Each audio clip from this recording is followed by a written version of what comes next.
Assista agora Tardes com Platão, grupo de leitura O Banquete, com César de Alencar.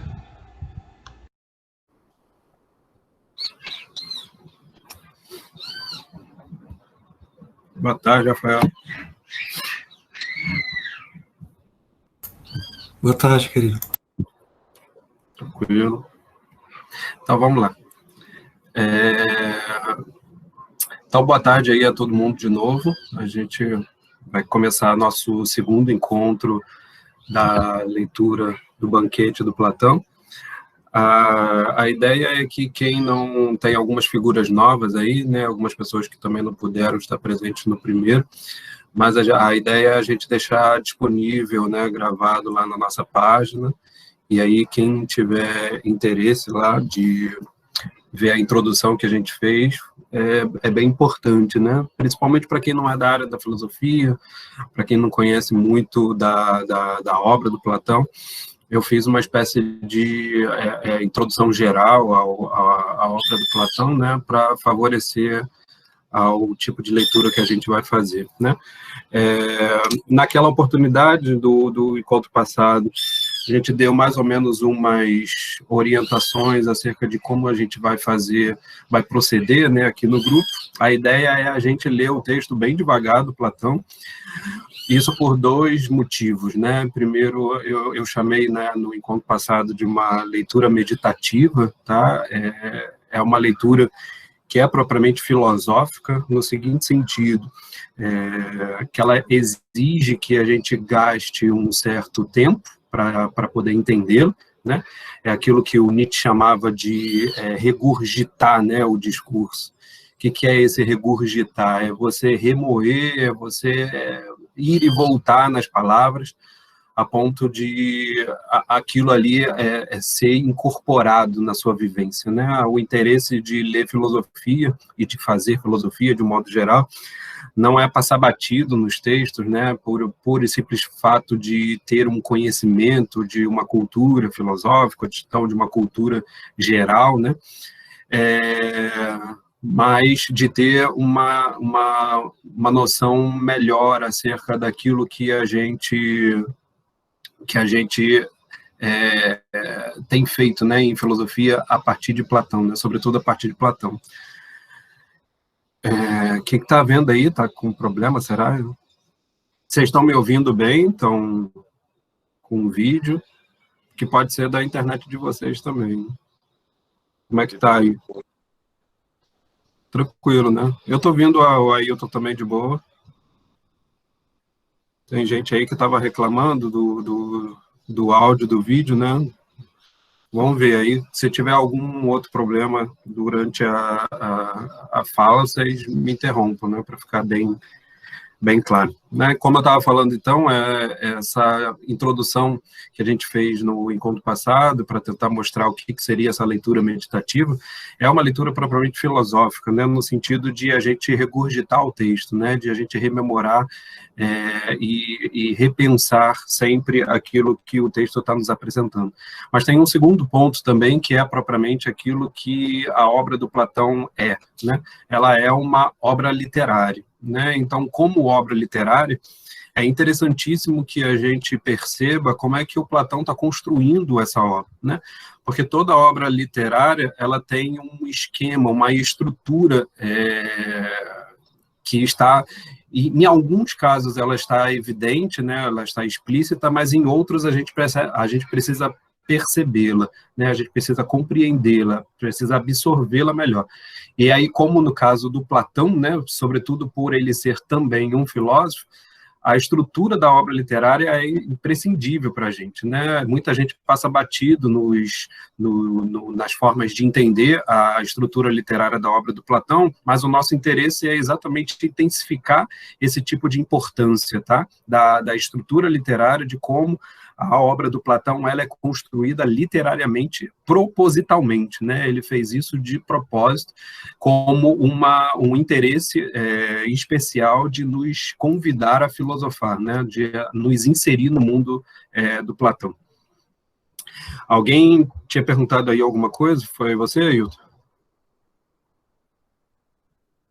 Não, né? Tu só falou aí no chat, né? Tá tranquilo, então.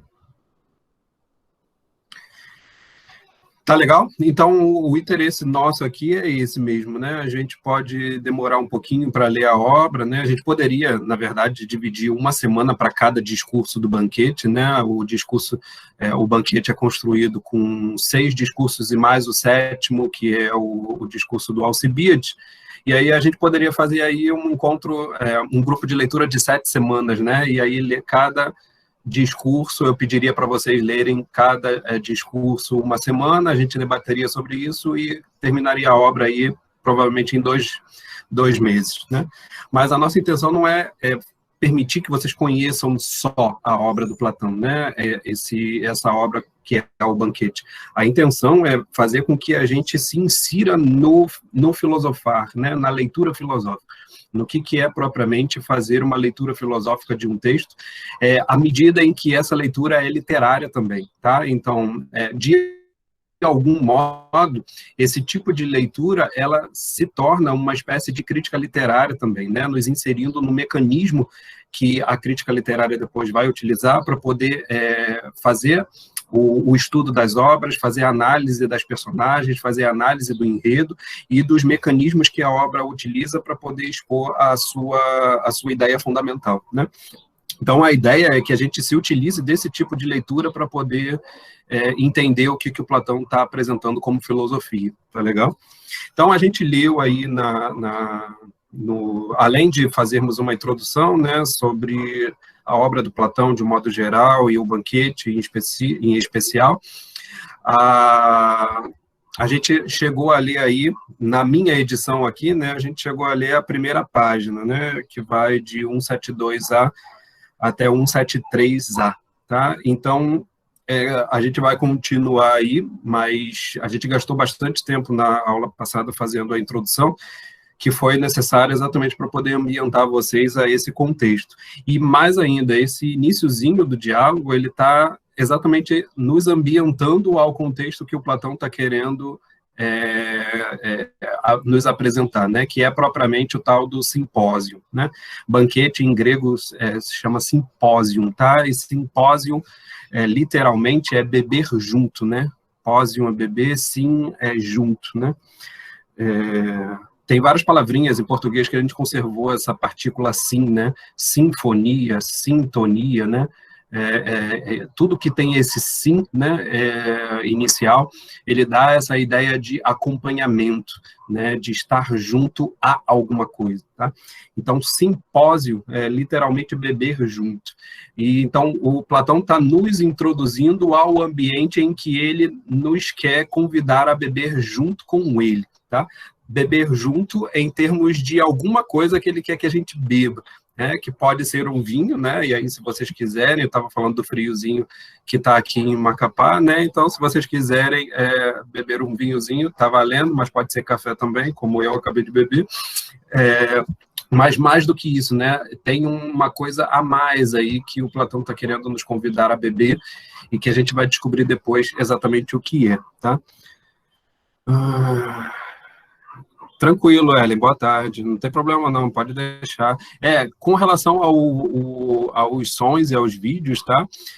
Não tem problema algum vocês ficarem... O ideal seria que eu conseguisse ver vocês, né? Mas quem não quiser mostrar o vídeo e nem... O som eu gostaria que não ficasse ligado, né? Até para não dar a interferência, tanto na gravação quanto na exposição, tá? Mas quem quiser se pronunciar, pode colocar lá no chat, né? Tem lá a parte para vocês se manifestarem. Tem a opção de levantar o dedo aí também, levantar a mão, vocês podem ficar à vontade também. E aí já temos agora a Duda aí nos participando aí com o vídeo, tá?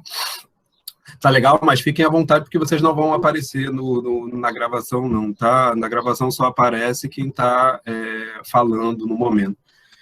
Tranquilo? Então, fiquem à vontade, só peço que o microfone realmente não fique ligado, tá? Mas quem participar, e eu queria que vocês participassem, tá? Qualquer coisa que vocês tenham aí de dificuldade, qualquer problema aí na leitura, alguma coisa que não ficou muito claro, vocês podem me parar, tá? Que a gente vai... A ideia mesmo é que a gente esclareça os pontos de dúvida que ficaram durante a leitura. Tá tranquilo? Então, a gente parou na...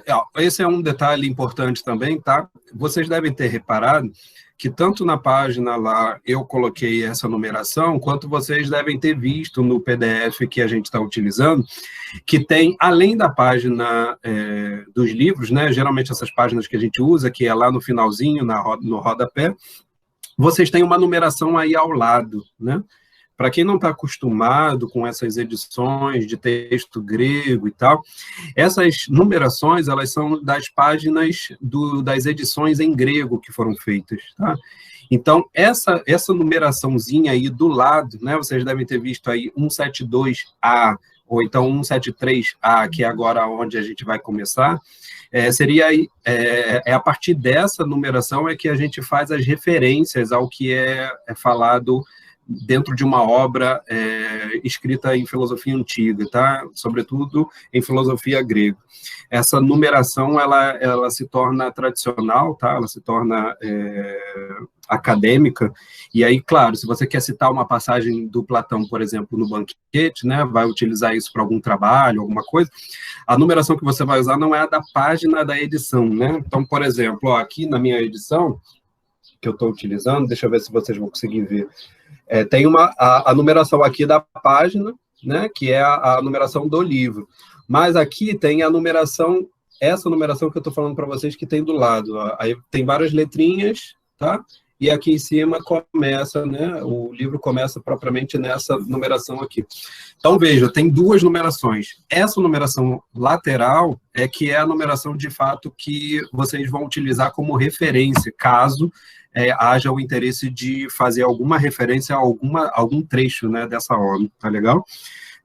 E vocês vão encontrar aí em qualquer edição, qualquer artigo que fale sobre texto antigo, vocês vão ver exatamente essa referência, né? Então, pode ser que alguém tenha estranhado, mas é exatamente para a gente poder se situar melhor, tá?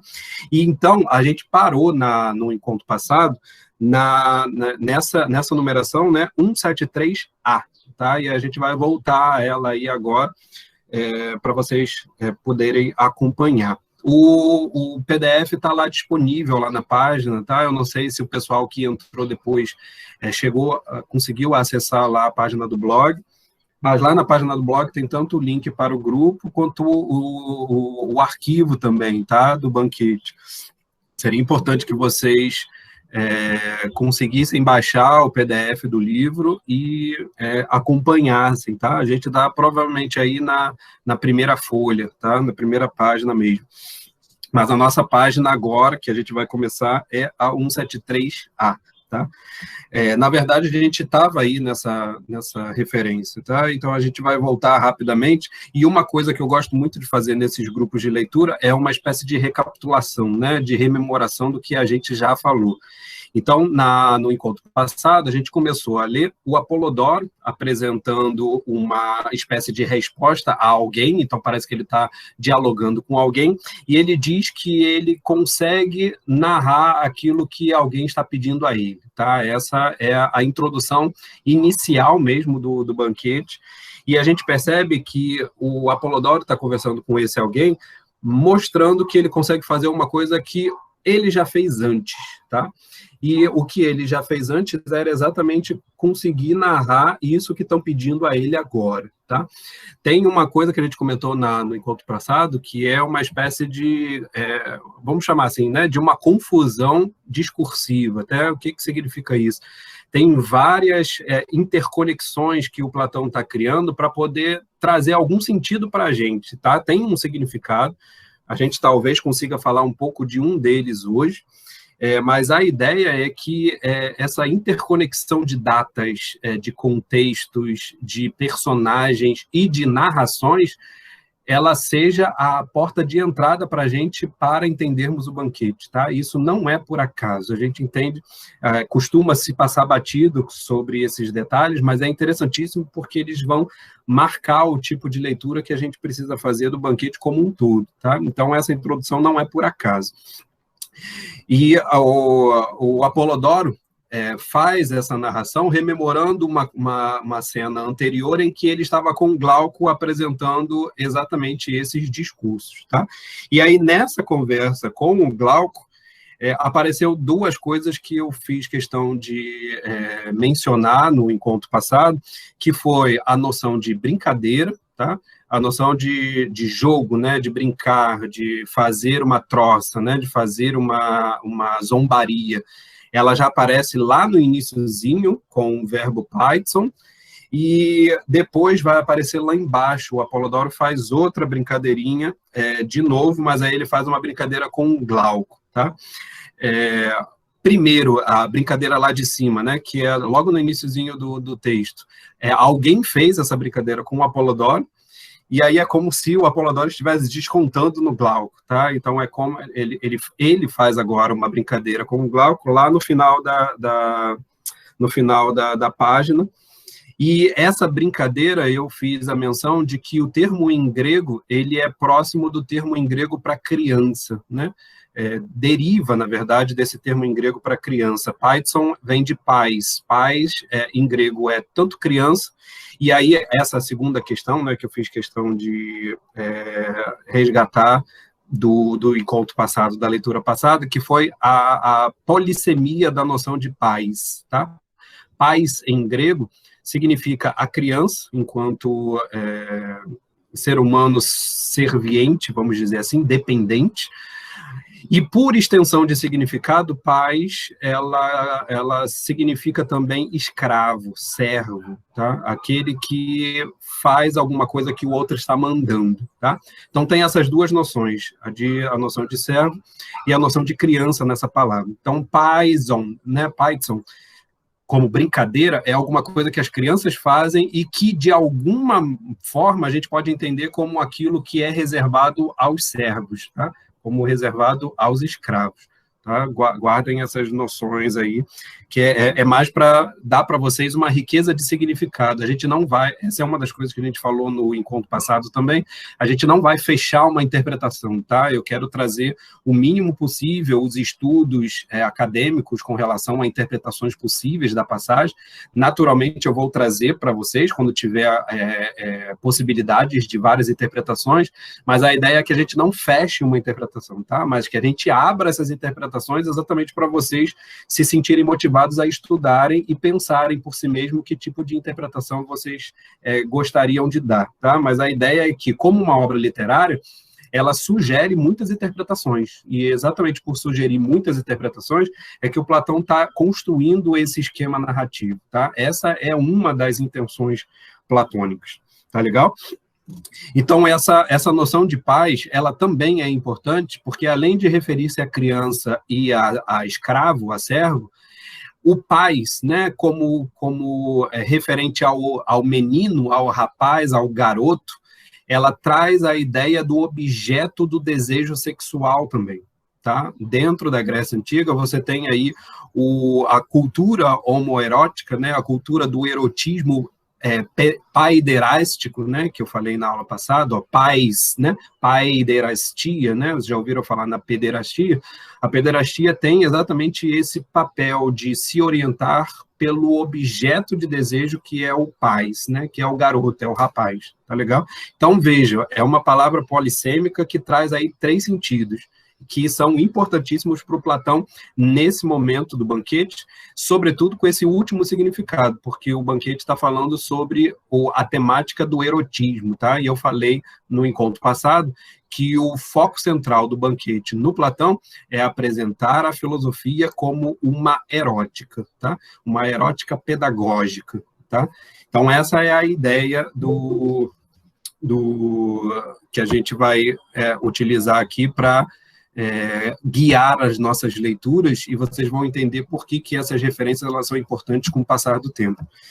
Uma desses momentos importantes foi exatamente no finalzinho da nossa leitura do encontro passado, em que o Apolodoro, né, brincando, depois que ele brinca com o Glauco, ele diz assim, lá embaixo, tá? Quem tiver aí com o texto, em 173a, ele diz assim, né, o Glauco responde a brincadeira dele, diz assim, não gracejes, me disse, conta quando foi a reunião. E aí o Apolodoro diz, isso se deu no nosso tempo de criança, tá? Criança aí é paidon, né, que vem exatamente de pais, rapaz, menino, servo, toda essa polissemia do termo aí, trazendo essa conotação, essa carga semântica desse termo para o momento em que ocorreu o discurso do banquete, né? Na verdade, ocorreu a cena do banquete, que vai se tornar um discurso através do Apolodoro. Tá? Então, veja, por que essa referência é importante? Eu falei que o Apolodoro era um discípulo do Sócrates, tá? A gente vai ver isso com mais propriedade agora, na frente, nessa leitura de hoje, mas eu falei também que o Platão também é um discípulo de Sócrates, e o Platão também era criança na época do banquete. Tá? A gente falou que o banquete aconteceu na data provável, né? Não é provável, é certa, né? Porque a gente tem uma referência textual a vitória do Agatão num festival de tragédia, e essa vitória se deu em 416 a.C. Portanto, a cena que vai ser narrada de todo o banquete, ela acontece em 416 a.C., tá? 416 a.C., o Platão tinha aí, vamos fazer as contas rápido, ele nasceu em 427, então ele provavelmente tem aí uns 9 anos, né? Se eu estiver errado, me corrijo, tá? Se ele nasceu em 427, né? 416, 9 ou 11 anos, né? Ai, agora, como eu vou fazer esse cálculo? Matemática não é o nosso forte, né? Mas em torno aí de 9 ou 11 anos, tá? Se eu não me engano, vai ser 11, tá? Porque as datas vão diminuindo, então 416 ele tem. Se ele nasceu em 427, né? Porque a gente não sabe, pode ser 427 ou 428. Se ele nasceu em 427, ele tinha 11 anos, né? Se nasceu em 428, tinha 12. Então, vejam, ele é um garoto, né? Está entrando na fase da puberdade, que é exatamente a fase em que os garotos se tornam objetos de desejo erótico, tá legal? Então, vejam que não é por acaso que o Platão está criando isso. Ele está criando essa cena para mostrar que o Apolodoro vai contar uma situação que aconteceu na época em que ele, Platão, também era criança. Tá? A gente não sabe, provavelmente ele não conhecia o Sócrates, tá? Porque o Platão conhece Sócrates já com 20, 19, 20 anos, mas ele está querendo resgatar algo que aconteceu na época em que ele ainda era criança, tá? E que ele não conhecia Sócrates. Portanto, ele está fazendo isso pela boca do Apolodoro, tá? Pela personalidade do Apolodoro.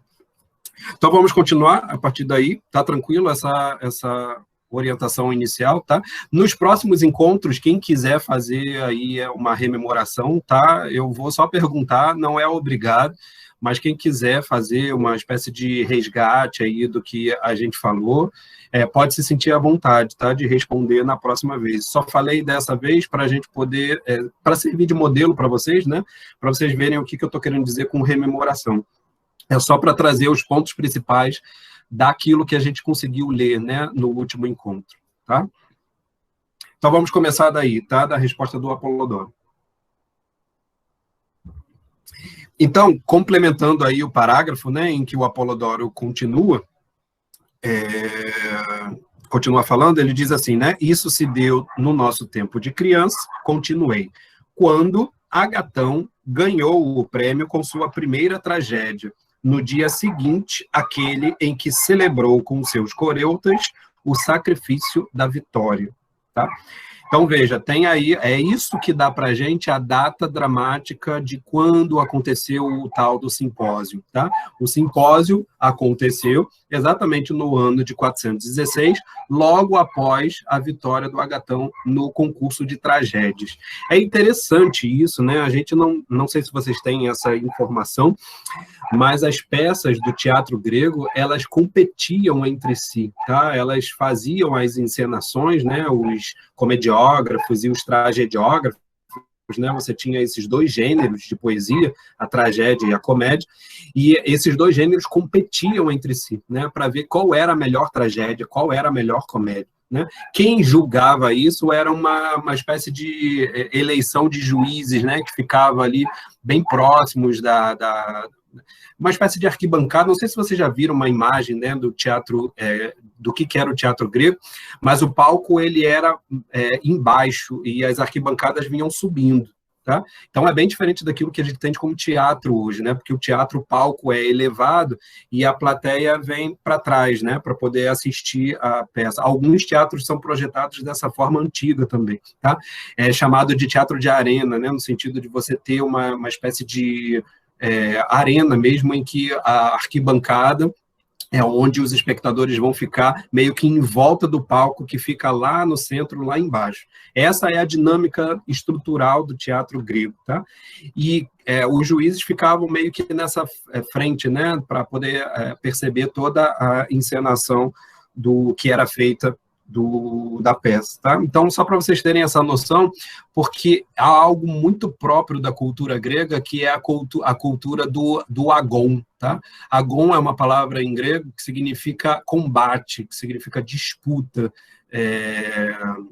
dissensão, né?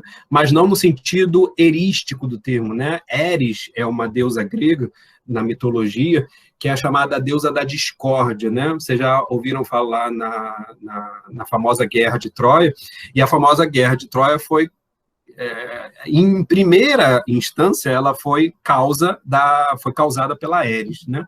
A responsável pela Guerra de Troia é a tal da deusa Ares, que não foi convidada para um festejo que tinha lá, que foi feito no Monte Olimpo, né? Todos os deuses foram convidados e tal, e a Ares foi barrada, né?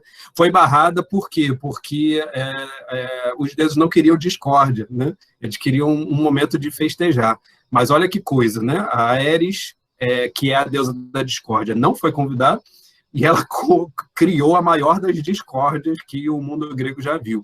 Por quê? Porque ela, de fora da festa, jogou lá para dentro o tal do pomo da discórdia, né? Que é um pomo, não é uma maçã, né? Geralmente falam da maçã para poder fazer uma referência com a maçã da Adão e Eva também, mas é um pomo que foi jogado lá no meio da festa, e o pomo seria dado à deusa mais bela, né? E aí, pronto, estava feita a discórdia para que a deusa mais bela fosse escolhida.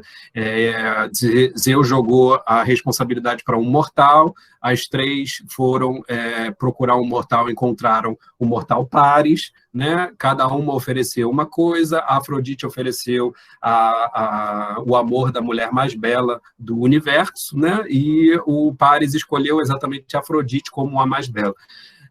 E aí vocês já sabem o que aconteceu, né? O Paris, como sendo um príncipe troiano, visitou Menelau, né, que era o príncipe de Esparta, né, o rei de Esparta, e se apaixonou pela mulher dele, que era exatamente essa, a mulher mais bela do universo, né, que é a tal da famosa Helena, né? E aí essa paixão faz com que o Paris rapte, né, ou então ela vá com ele, né? A gente não sabe exatamente o que aconteceu, mas é isso que desencadeia a tal da Guerra de Troia, tá? Mas veja, isso tudo para mostrar para vocês o peso que a deusa Ares tinha na cultura grega, tá? A deusa Ares era o oposto daquilo que a gente vai ver, que é o deus Eros, tá? Então, vejam que, inclusive, eles têm uma carga semântica próxima, né? Ares e Eros fazem muito um jogo de palavras, no sentido, inclusive, de mostrar que eles dois são forças antagônicas. Enquanto uma é a discórdia e, portanto, a separação, o Eros é a união, é a integração, tá? Então, veja que não tem nada aqui por acaso, tá?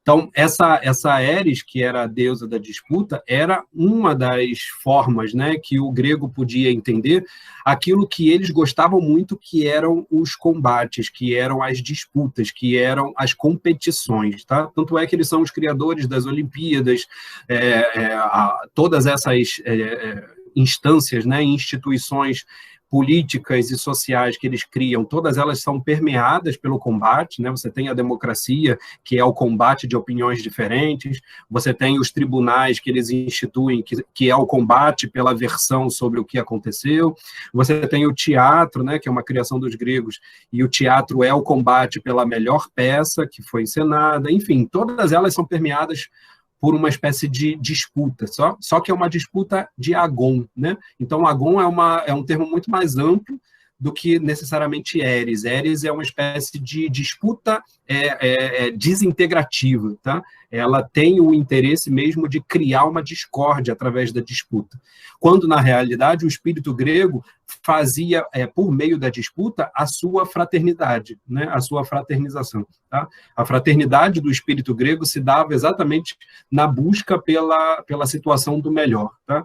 É bem diferente daquilo que a gente vê hoje em dia, né? Um certo egoísmo de tentar ser melhor do que os outros, pisando naqueles que a gente acha que são inferiores. Né?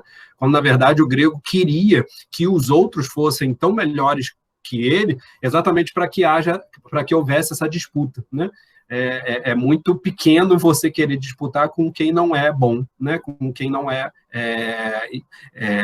com quem é pior do que você, né? Então, essa noção de adversário, muito mais do que inimigo, é uma noção que permeia a cultura grega, tá?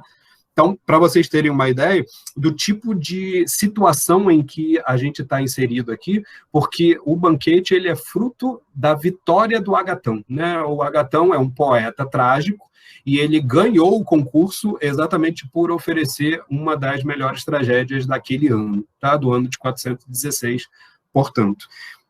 Então, esse período em que o Apolodoro e o Platão eram crianças, que foi exatamente quando o Agatão ganhou a vitória, situa para a gente o momento em que vai ser narrado os acontecimentos que o Apolodoro vai discursar para a gente agora. Tá? E aí o Glauco, então, continua. Realmente, me disse, faz bastante tempo. Né? Faz bastante tempo por quê? Porque o Apolodoro está contando isso, a gente estabeleceu isso no encontro passado, né? Provavelmente na data de 400 a.C., ou seja, faz 16 anos que isso aconteceu. Tá? Então, ele está dizendo, bastante tempo. E de quem o soubestes?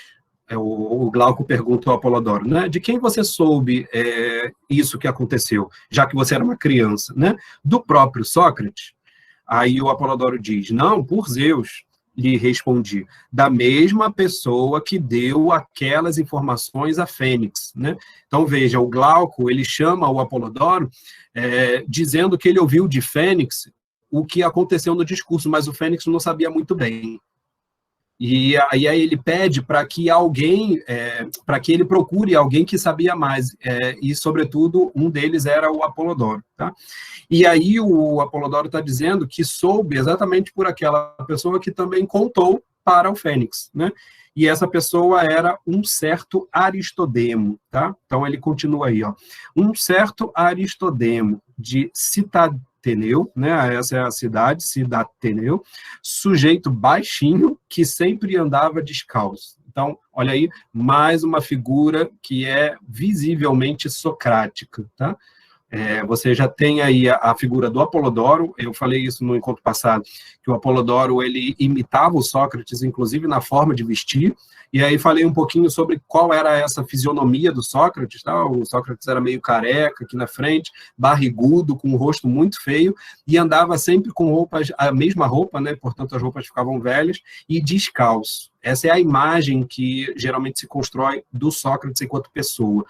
Essa imagem é imitada por vários discípulos do Sócrates, tá? Eles acham que imitando o Sócrates enquanto pessoa, eles estão fazendo aquilo que o Sócrates fazia também, tá? Quando, na verdade, não tem necessariamente a ver uma coisa com a outra. Eu deixei isso claro também no encontro passado, mas para vocês verem que determinados seguidores de Sócrates, eles queriam imitar o Sócrates na aparência, tá? Para tentar ser igual. Vocês já viram que tem alguns discípulos, né, de determinadas figuras que tentam imitar essa figura na fisionomia também, né, na aparência, né? Sei lá, pega uma figura pública aí, e você vê que os seguidores, né, aqueles que estão próximos a ele, tentam, de alguma maneira, se vestir como aquela pessoa, imitar aquela pessoa na aparência e tal, colocar o mesmo corte de cabelo, a mesma barba, o mesmo vestimento. Tem vários exemplos desses, tá? O que acontece com o Apolodoro e com o Aristodemo é isso, eles imitavam Sócrates na aparência também. E, além disso, o Aristodemo era barrigudinho também, tá? Baixinho, igual ao Sócrates, e andava descalço. Tá? Ele continua. Tomou parte na reunião, ou seja, o Aristodemo estava no banquete. Tá? era um dos mais fervorosos admiradores de Sócrates, tá? Admiradores de Sócrates aí, o termo em grego é erastés, tá? Erastés quer dizer o amante de Sócrates, tá? Guardem isso, porque isso é importantíssimo para a gente entender a relação erótica que o Banquete está tentando trazer para a gente enquanto uma relação pedagógica, tá legal? Então, o Aristodemo era erastés do Sócrates, segundo creio. Não obstante, consultei o próprio Sócrates a respeito de vários pontos de sua narrativa, tendo ele confirmado tudo o que o outro me contara. Então, veja, a preocupação do Apolodoro é uma preocupação que a gente vai ver em vários discípulos de Sócrates, tá? Que é a seguinte: quando eles ouviam um discurso acerca daquilo que o Sócrates tinha falado, né, porque é o mestre deles, eles não só se atinham ao que as outras pessoas falaram, mas eles recorriam ao Sócrates para tentar, é como se fizesse um jogo de contraste das versões, né? E aí, no final, eles pediam para Sócrates para ver se de fato estava de acordo com aquilo que o Sócrates tinha de fato falado, tá? Então, tem uma preocupação dos discípulos de Sócrates em narrar os acontecimentos dos discursos que o Sócrates tinha feito, mas, veja, tem uma preocupação de tentar trazer para o próprio Sócrates a comprovação disso. Por que isso é interessante? Porque, veja, o próprio Platão está fazendo isso. Ele está criando discursos que supostamente são o resgate memorativo daquilo que o Sócrates tinha falado. Então, quando o Platão coloca isso na boca do Apolodoro, não é a primeira vez que isso acontece. No Teeteto você tem uma cena dessa lapidar com o Euclides, que é um dos mais importantes discípulos de Sócrates, tá? E o Euclides tinha essa mesma preocupação, toda hora ele falava com Sócrates, essa parte aqui está errada no discurso, essa daqui está adequada. Então, ele ia reformulando o discurso até ele ter um texto final de acordo, né, adequado com aquilo que de fato aconteceu. Essa a gente pode dizer que talvez seja a própria preocupação do Platão, tá legal? Isso tem uma discussão aí dentro da história da filosofia sobre se, afinal, os discursos de Platão, eles são de fato aquilo que o Sócrates falou ou não, né? Para quem estuda filosofia sabe que tem uma discussão com relação a isso. O que está aí em questão é que o Platão está fazendo o resgate de uma atitude que era comum a todos os discípulos do Sócrates. Qual era essa atitude? De resgatar, de rememorar os discursos socráticos, fazendo referência ao próprio Sócrates para a comprovação, né? Ou seja, tentando fazer com que o Sócrates pensasse sobre a possibilidade de aquilo ali estar adequado ou não à cena retratada. Qual é o problema? É que o Platão, ao que parece, escreveu todos os diálogos dele depois que o Sócrates morreu. Então, veja, a gente tem um problema aí que é, afinal, o Platão não conseguir fazer essa contraposição que os discípulos de Sócrates costumavam fazer, né? E aí continua aberta a polêmica. Afinal, Platão está inventando algo da cabeça dele ou ele, de fato, está resgatando memorativamente aquilo que o Sócrates, de fato, fez, tá? Essa é uma questão em aberto, todo mundo se descabela para tentar solucionar isso, e até hoje a gente não tem uma resposta, tá? Qual é a nossa intenção aqui? É a gente nos orientar para esta obra do Platão, e sempre, né, para a leitura das obras de Platão, como sendo, de fato, uma criação platônica, né? Ou seja, essa obra, ela é um discurso criado pelo Platão, estruturado pelo Platão, para que ele possa nos oferecer algo. Ele está nos oferecendo alguma coisa. Em cada um dos diálogos, ele nos oferece uma coisa, tá? No Banquete, ele está nos oferecendo uma caracterização da erótica educativa da filosofia, tá? Essa é a ideia. E, no caso de a gente entender essa obra literária, a gente vai sempre entendê-la no seu conjunto, né? Então, não tem como a gente desconectar o conjunto da obra daquela intenção do seu autor, que é o Platão, né? Então, portanto, quando a gente está falando de autoria do Platão, a gente está falando que, no fundo, a mão do Platão está aqui. Tá? E isso é muito interessante porque o Platão ele escolhe 6 personagens importantes do banquete. É claro que havia mais pessoas no banquete, inclusive o Aristodemo, e a gente pode pensar, poxa, mas o Aristodemo está lá sentado na rodinha, né? Por que ele não falou nada também? Por que ele não discursou? Poderia ser porque ele era simplesmente um jovem, né? Mas o Alcibiades também não era jovem, o Agatão também não era jovem, né? O Agatão, tudo bem, podia ser o dono da festa, né? Mas, veja, tem aí uma possibilidade de que houvessem mais pessoas no lugar, né? Tivesse mais pessoas envolvidas, mas o Platão resgatou apenas 6 figuras, tá? Essa é a grande questão. O Platão está criando um discurso para nos apresentar uma coisa, né? Então, tem um elemento criativo aí, literário, que é fundamental, e a gente não pode perder isso de vista, tá legal? Finalizando aí, então, o parágrafo, né? Não obstante, consultei o próprio Sócrates a respeito de vários pontos de sua narrativa, tendo ele confirmado tudo o que o outro me contaram. Aí o Glauco, então, pede, por que, então, não mo repete? Tá? Esse mo aí é uma palavrinha bem antiga no português, né? Não sei se vocês sabem que é a junção do me com isso, né? Como se ele dissesse, por que, então, não me repetes isso, né? Então, o mo aí, ele junta as duas coisas, tá? Quem está na tradução do Carlos Alberto Nunes está vendo isso, eu não sei se é do José Cavalcante de Souza, tem isso, né, também.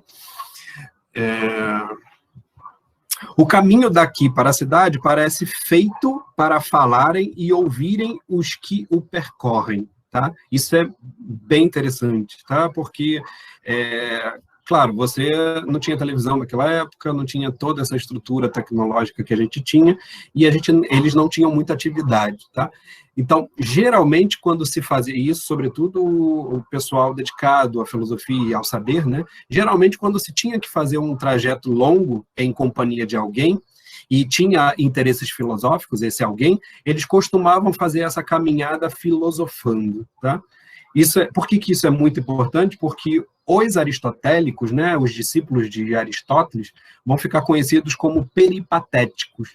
Por quê? Porque no Liceu do Aristóteles, eles filosofavam andando, né? Eles ficavam andando enquanto ia o Aristóteles, né, e os discípulos iam atrás, e nisso ele ia filosofando, dando as suas lições, e os discípulos atrás anotando, ou então rememorando, tá? Essa era a forma, por exemplo, que o Protágoras ensinava também, tá? Não sei se vocês já ouviram falar no Protágoras, o primeiro grande sofista da história da filosofia grega, e o Protágoras ensinava andando também. Vocês têm aí a retratação de uma cena memorável no diálogo Protágoras do próprio Platão, né? Em que ele retrata o Protágoras andando e todos os discípulos atrás, né? E aí é muito interessante porque ele retrata o momento em que o Protágoras chega no muro, né? Aí ele tem que parar no muro, virar e continuar para um outro lado, né? E o Platão vai retratando tudo isso, né? Como uma espécie de cardume de peixe, sabe? Aquela coisa que vai sendo guiada tudo por uma única figura, de repente para e volta para um outro lugar, né? Essa dinâmica visual, né? De você ensinar e filosofar caminhando, andando, ela é importantíssima para essa configuração filosófica, tá? Na Grécia Antiga, tendo aí uma referência, inclusive, com a sofística também. Legal. Aí ele diz assim, né? Assim, isso o Apolodoro contando, né? Assim, fizemos todo o trajeto a conversar a esse respeito. Razão de encontrar-me preparado. Ó, então ele está falando ainda de novo para alguém que está com ele, tá? Ó, a primeira frase dele, ele diz: eu acho que eu estou preparado, sim, para te narrar. Por quê? Porque eu falei isso já com o Glauco uma vez. Como disse no começo, para desenvolver o assunto. Por isso, se for preciso repetir-vos tudo aquilo, saberei dar conta do recado. Tá? Para ser franco, sempre me causa satisfação tratar de temas filosóficos. Temas filosóficos aí, o termo em grego, na verdade, é acerca de discursos filosóficos, né? Perifilosofias logos, tá? Ou seja, o que ele está querendo dizer é é muito interessante fazer essas caminhadas, essas conversas, inclusive, quando o assunto são os discursos filosóficos, tá? Por quê? Por que é importante falar de discurso? Porque o banquete é um discurso, tá? É o Platão criando um discurso filosófico, tá? Então, é como se o banquete, em última análise, fosse exatamente esse tipo de discurso filosófico também. E por isso a leitura meditativa, estão entendendo o que eu estava falando logo no início? É importante que é como se a gente fosse caminhando sem pressa de chegar numa outra cidade, enquanto isso a gente vai conversando, tá? A gente vai dialogando sobre os interesses, os temas e as questões que vão sendo levantadas pelo tal do discurso filosófico, tá? Então, ele diz, para ser franco, sempre me causa satisfação tratar de temas filosóficos ou ouvir alguém discorrer a esse respeito, independentemente do proveito que nos advém de semelhante prática. Tá? Então, ele aqui, inclusive, fala que é independente do proveito que se tenha com isso, mas já fica aí subentendido que tem um proveito. Tá? Essa é a ideia. Ainda que ele não se importe com o proveito que tem um proveito. Tá? E a gente vai entender qual é esse proveito, né, depois. Outros discursos, pelo contrário, principalmente dos vossos comerciantes, ele está se referindo àquela pessoa que está conversando com ele, tá? Então, o Apolodoro está falando com alguém porque alguém perguntou a ele. E aí o Apolodoro está se voltando para essa pessoa e está dizendo, outros discursos, pelo contrário, principalmente dos vossos comerciantes, então como se fossem os amigos dele, que são comerciantes, tá? E gente de dinheiro, são por demais fastidiosos, né? Cansativos, tediosos, e me levam a apiedar-me de vós outros, seus amigos, por pensardes que fazeis alguma coisa, quando, em verdade, nada fazeis. Tá? Ou seja, ele está querendo dizer que quando vocês estão conversando aí, vocês comerciantes, pessoal do dinheiro, né, estão falando de finanças, de bolsa de valores e de o lucro da empresa e tal, esse tipo de discurso aí, ele não acrescenta em nada. Você, na verdade, está achando que está fazendo uma coisa, mas não está fazendo nada. Mas, aí ele continua e termina. Mas, sem dúvidas, vós também me considerais infelizes e imaginais que nesse ponto estáis certos. Então, veja, quem é comerciante e empresário vai dizer, e você acha, então, que o útil é ficar discutindo filosofia, né, queridinho? Né? Qual é a ideia aqui? É que, do ponto de vista do comerciante, falar de filosofia é inútil. Do ponto de vista da filosofia, quem é comerciante está falando de dinheiro é inútil. Tá legal? Você tem aí um agon, olha só aquela situação que eu estava falando antes, você tem aí um agon, um confronto entre duas posições, que significa, na verdade, o confronto entre duas perspectivas. A perspectiva filosófica, e a perspectiva filosófica a gente pode colocar aí a perspectiva de quem está no ócio. Tá? Ócio em grego é escolé.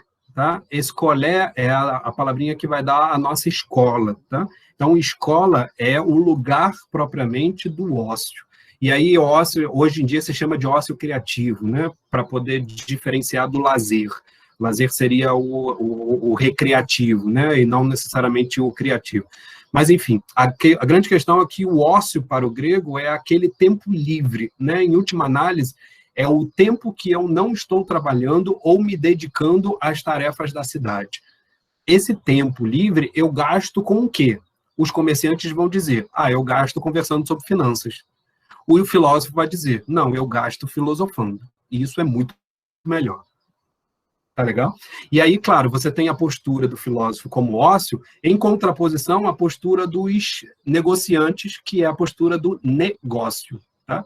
Negócio é a negação do ócio, portanto, é a atividade que você está propriamente se dedicando na sociedade.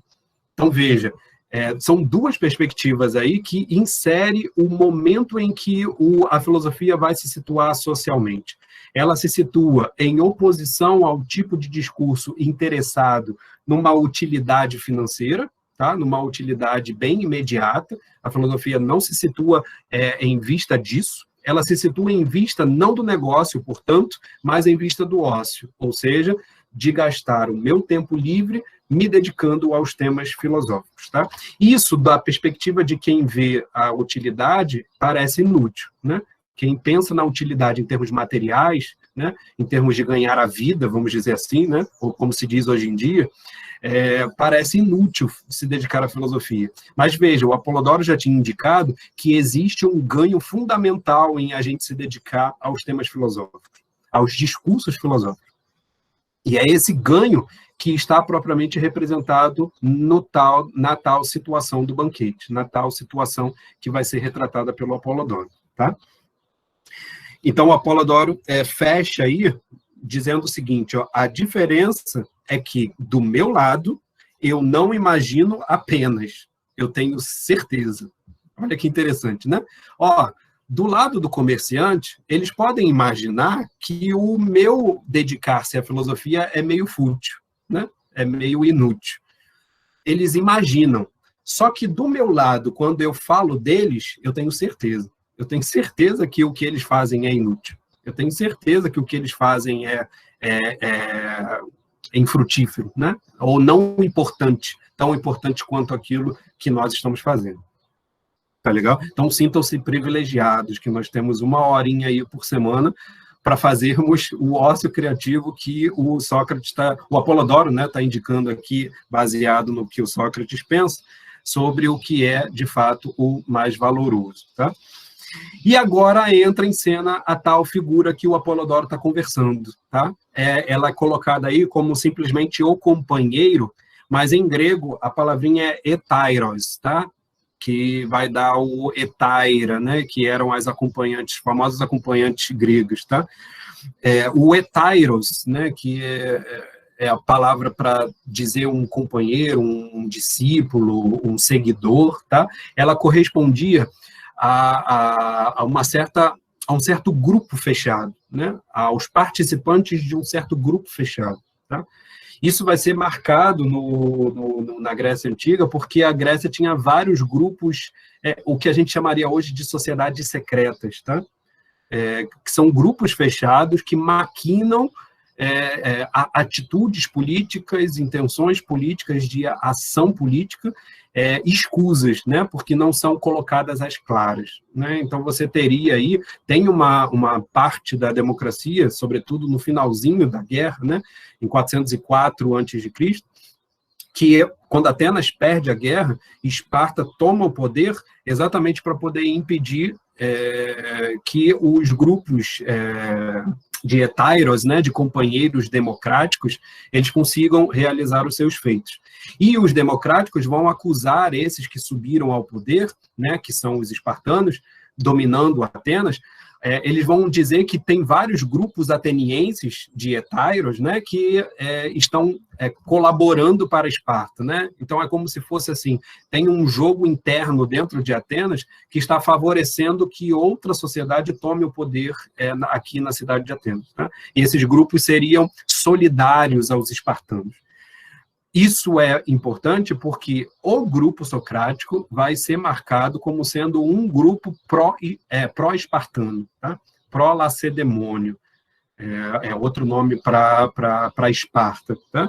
Então, veja, Sócrates está em Atenas, os seus discípulos são de Atenas, e o que eles estão fazendo em reuniões vai ser comparado aos grupos secretos, né, que maquinariam contra o poder democrático de Atenas. Então, quando Esparta toma o poder em Atenas, os grupos todos eles que são marcados como sendo amigos de Esparta, eles vão ficar marcados como sendo antidemocráticos. E um desses grupos é o grupo do Sócrates, tá? Isso é importante para a gente entender por que o Sócrates é condenado à morte também, tá? A condenação de Sócrates é muito mais política do que propriamente outra coisa, tá? Então, entra aí a fala do companheiro de Sócrates, do companheiro de Apolodoro, e ele diz assim: és sempre o mesmo, Apolodoro. Vives a desfazer em ti e nos outros, só parecendo que, a não ser Sócrates, consideras todo mundo digno de piedade, a começar por ti. De onde te poderia ter vindo a alcunha de meigo? Não saberei dizê-lo. O certo é que em todas as tuas falas não mudas nada nos ataques aos outros e a ti próprio, só poupas Sócrates. Essa fala é rica porque ela caracteriza para a gente quem é o Apolodoro, tá? E o companheiro, aqui como é caracterizado como companheiro, é alguém que é próximo de Apolodoro, né? Então, se é próximo, conhece o jeito de ser do Apolodoro. Isso é importante porque o Platão é um hetairo do Sócrates, né? Então, se ele é próximo do Sócrates, ele também saberia reproduzir a personalidade de Sócrates também, tá? Dentro daquela discussão que a gente tinha falado sobre se, afinal, o Platão está reproduzindo o Sócrates ou não. Mas aqui ele caracteriza o Apolodoro como sempre dizendo o mesmo. O que é esse mesmo do Apolodoro? É que ele rebaixa todo mundo e só é importante Sócrates. Inclusive, ele rebaixa ele mesmo, né? O companheiro do Apolodoro está dizendo isso, ó, rebaixas todo mundo, inclusive você mesmo. Por quê? Porque só Sócrates é o maior, né? É aquele que não é digno de piedade. Todos os demais são dignos de piedade, tá? E o Apolodoro responde: ó varão diletíssimo, e por pensar dessa maneira a meu respeito e ao vosso, né? Tanto a meu respeito quanto ao vosso, porque aí ele está se colocando também como inferior ao Sócrates. Serei louco e perdi o juízo? Tá? A gente vai fechar nessa ideia, por quê? Porque o serei louco aí está fazendo uma espécie de referência literária à alcunha de meigo, né? Que o Carlos Alberto Nunes traduziu por meigo aqui, tá? A palavrinha é tomálakos, tá? Em grego. E tomálakos significa algo frouxo, né? Algo suave, né? Alguma coisa que não é rígida, que não é fechada. Então, veja, o companheiro está dizendo assim, ó, Apolodoro, você parece ser sempre o mesmo, porque você faz isso que você está fazendo, né? Rebaixa todo mundo e só Sócrates é importante. Mas dizer que ele faz sempre o mesmo é dizer que ele é alguém rígido, não é verdade? Então, ele está dizendo assim, ó, e é por isso que eu não sei de onde veio a tua alcunha de dizer que você... Alcunha é como se fosse como é que é o negócio quando a gente... nickname, né? Como é que é o que a gente fala hoje em dia? Apelido, exatamente. Valeu, Caio. Quando a gente chama alguém por um apelido, né, aquilo que o grego está chamando de alcunha é isso, né? Então, o Apolodoro era conhecido pelo apelido de meigo, pelo apelido de frouxo, né, de suave. Mas como assim, se ele sempre é o mesmo? Tá? A ideia do companheiro aqui é essa, é tentar mostrar que o Apolodoro é uma pessoa fechada, uma pessoa rígida. Ela está marcada por um determinado tipo de comportamento, e esse comportamento sempre é o de rebaixar todo mundo em comparação a Sócrates. Sócrates é o maioral, digamos assim, tá? Ele é soberano em relação a todos os demais. Inclusive em relação ao próprio Apolodoro. O Apolodoro não se coloca como superior aos demais por isso, tá?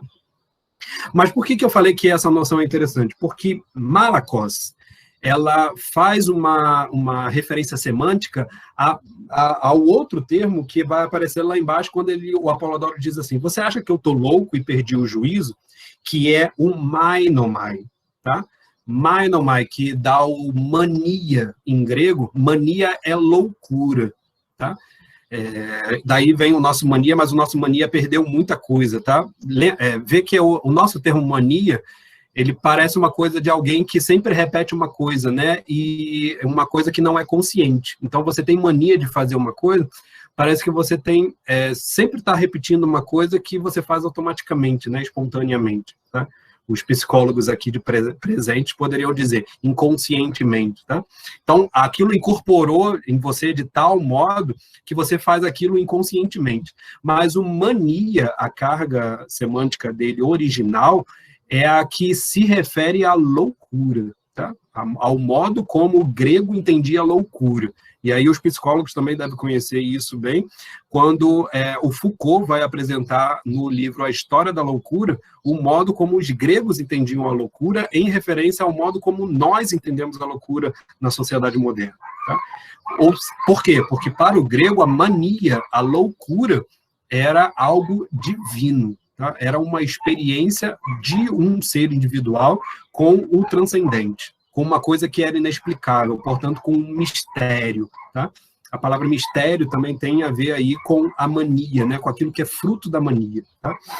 Então, veja, quando o Apolodoro diz assim, ó, você acha que eu estou louco de fazer sempre isso, né? De fazer isso que você está me dizendo? Quando ele fala isso, ele está contrapondo a noção semântica do Malakos, tá? E, em última análise, ele está querendo mostrar aí que aquilo que depois vai ser falado, né, como sendo a inspiração erótica da filosofia, que é uma inspiração maníaca, tá? Isso a gente conhece no Fedro e vai conhecer melhor aqui no Banquete, tá? Eu tinha falado que a gente tinha lido o Fedro primeiro. No Fedro ele fala de 4 manias, né? De 4 loucuras. E a loucura erótica é a última, que é propriamente a loucura filosófica para o Platão, tá? Então veja, você tem aí a inserção, né, a introdução de uma noção que vai ser importantíssima para o diálogo como um todo. Por quê? Porque o Apolodoro, no momento em que ele coloca Sócrates acima de todas as pessoas, ele estaria manifestando um comportamento maníaco, né, um comportamento louco, um comportamento de alguém que teria perdido o juízo. E alguém louco que perdeu o juízo é exatamente o comportamento de um amante, né, daquele que ama a ponto de colocar a pessoa que ama acima de todas as outras. Tá legal? Por isso que é uma mania, a loucura erótica, a loucura do amor. Porque no momento em que você ama aquela pessoa, eroticamente, você coloca ela acima das demais. Tá? Ela se torna o objeto privilegiado.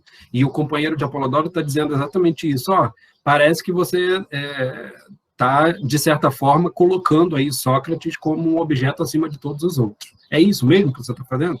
Tá? Esse é o diálogo inicial em que o companheiro se apresenta para Apolodoro e traz essa noção de mania, tá? Como uma noção que poderia ser referida ao Apolodoro. A gente vai ver depois como é que ele se defende disso, fazendo inclusive uma referência ao Aristodemo também. Mas aí a gente fica por aqui. Vocês têm alguma questão aí que ficou dessa leitura que a gente fez, dessa próxima página? Foi tranquilo? O que vocês dizem? Vocês ficam sempre tão caladinhos, né?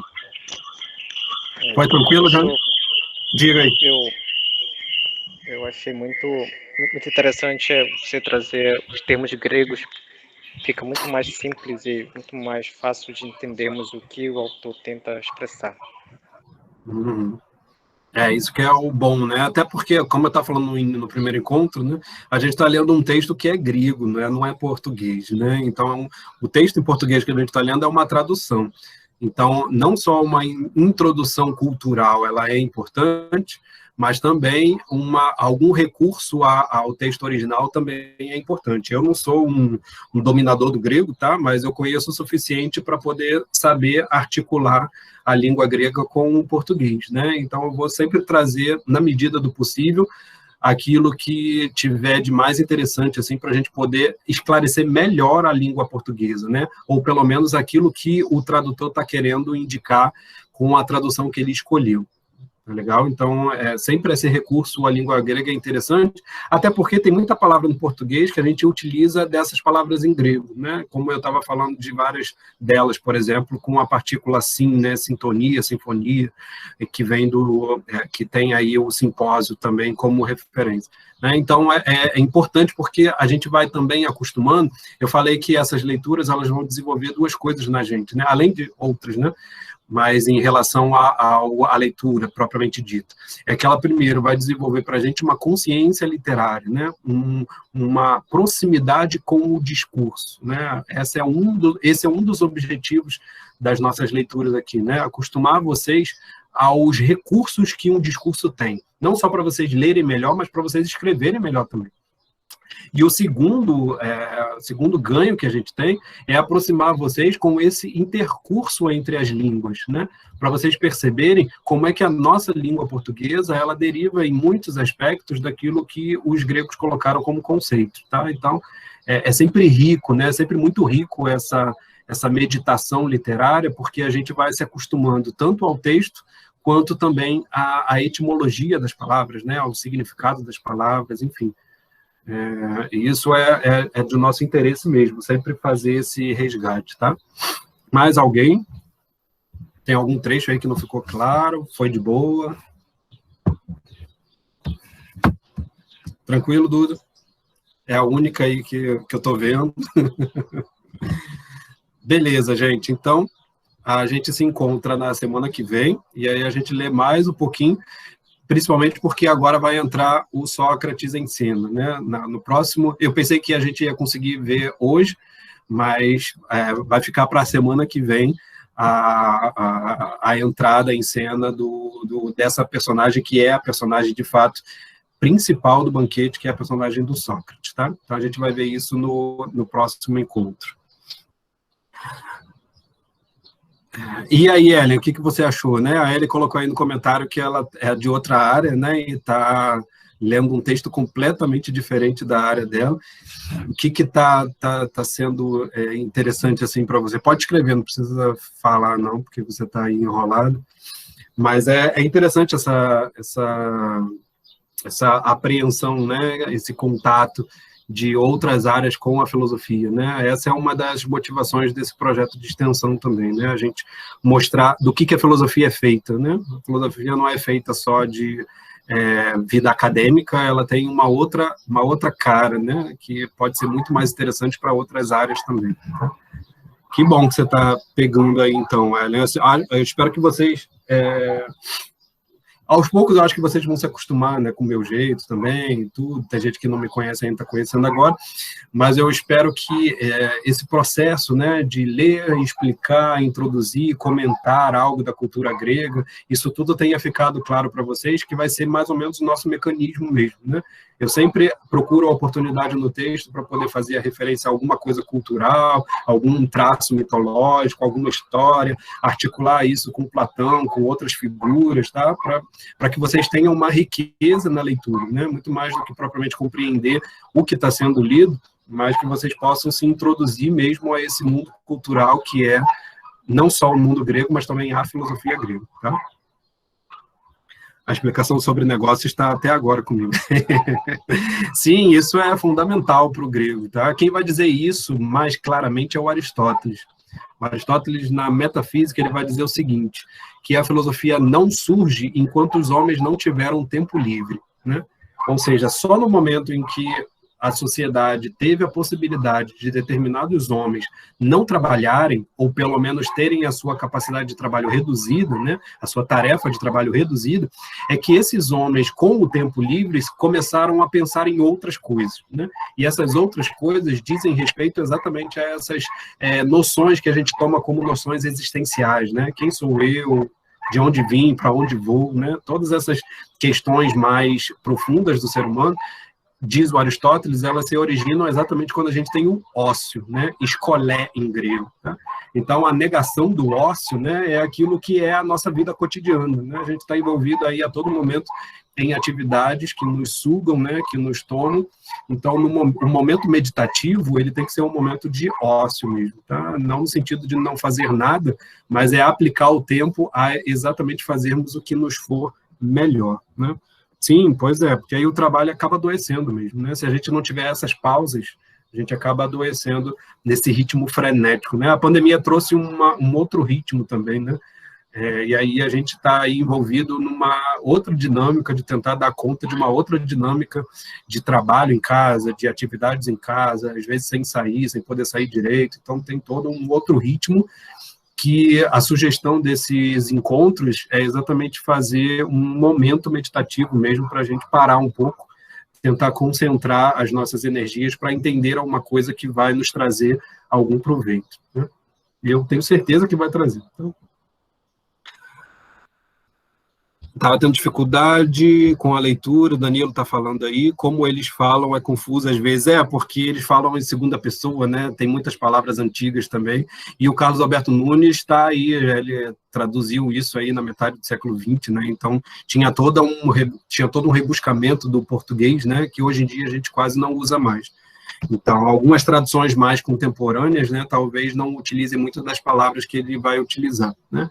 Mas a ideia é sempre também esclarecer o próprio português, né, na medida do possível, tentar esclarecer algum termo para vocês que não tenha ficado claro, né? E quando tiver algum termo que vocês não tenham ficado claro, né, que eu tenha passado batido, vocês me perguntam, que se eu não souber, a gente joga aqui no Google rapidinho e a gente busca. Tá legal? Então é isso, gente. Até semana que vem e espero vê-los todos aqui para a gente comentar um pouquinho mais do Banquete do Platão. Conheci uma página hoje. Legal. Eu espero que quem não tiver visto o primeiro encontro, né, dá uma olhada lá no vídeo e vão se afeiçoando aí ao texto do banquete, que é de grande proveito, certamente. Até mais, então, gente. Nos vemos na próxima semana, no mesmo horário, no mesmo bate-canal. A gente se encontra aqui.